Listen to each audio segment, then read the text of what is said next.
Welcome to the Smite God reveal for Thor, the god of thunder. Thor, as famous as he is bold, is god of the thundering sky. Yet his hammer, Mjolnir, is nearly as famous as he is, and Thor will not be parted from it. Odin, the Allfather, bore many children, but none as well known nor as mighty as Thor, who had the strength to move mountains and the power to call lightning from the sky. Despite these incredible gifts, Thor's enemies were cunning, bloodthirsty, and numerous. The frost giants constantly threatened to invade Asgard, requiring every ounce of Thor's near-limitless strength just to keep them at bay. Had the tide truly turned, Asgard might have been destroyed, but a simple prank played by the treacherous Loki ended with the creation of Mjolnir, the legendary hammer, and with it, Thor utterly crushed the frost giants. In Smite, Thor is a melee physical fighter, capable of causing serious mayhem from long distances. Thor's passive is called Warrior's Madness. He gains 20 physical power for each enemy god within 30 feet. The passive stacks up to 3 times, so Thor is encouraged to get in the middle of teamfights. His first ability is Mjolnir's Attunement. Thor throws his hammer out in a line target in front of him, damaging all enemies in the path of the hammer. The hammer then returns to Thor, doing half the damage on its path. If an enemy god was hit by the hammer throw, they take double damage on the return path. His second ability is called Tectonic Rift. Thor slams his hammer into the ground, creating a fissure where the earth rips up from the ground, slowing enemies and creating an impassable barrier. Thor's third ability is Berserker Barrage. Thor spins his hammer wildly, damaging all enemies in a close area around him. He is immune to knock-up and slows for the duration of the ability. Thor's ultimate ability is called Anvil of Dawn.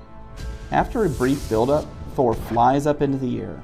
From there, he is able to select a distant ground target where he comes crashing down, doing damage and stunning any enemies in the radius.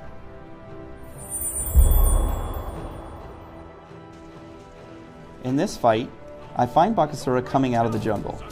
He initiates, so I fire Berserker Barrage and back out of it. I use Mjolnir's Attunement to throw a hammer and Tectonic Rift to cut off his escape. He activates his ultimate to try to bring me down, but my basic attacks end up finishing him off.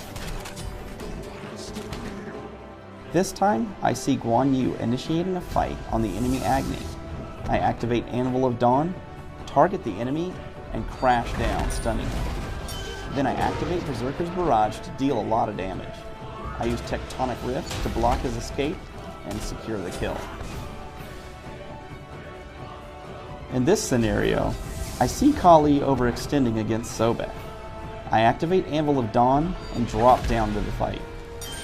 Seeing that Kali is low health, I cut off the croc with my wall and throw a hammer to secure the kill steal.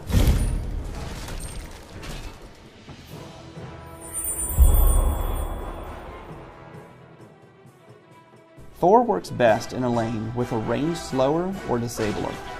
Since he is melee, he has a tough time in the early laning phase. Training Mjolnir's Attunement first allows Thor to kill minions and poke gods from range. After that, I train Berserker Barrage to help clear those early minion waves, and then another point in Mjolnir's Attunement. From there, I follow a similar ranking order, training Anvil of Dawn, Mjolnir's Attunement, Berserker Barrage, Tectonic Rift. I like to build Thor a little tanky, so normally start off by buying rank 2 of the reinforced boots and 3 mana potions for early laning. After that, I try to get a Frostbound hammer built as soon as possible to help keep my enemies close. Then I finish my boots and get Voidblade, Witchstone, Titan's Bane, and Deathbringer. Thanks for watching the Smite God reveal for Thor, the god of thunder.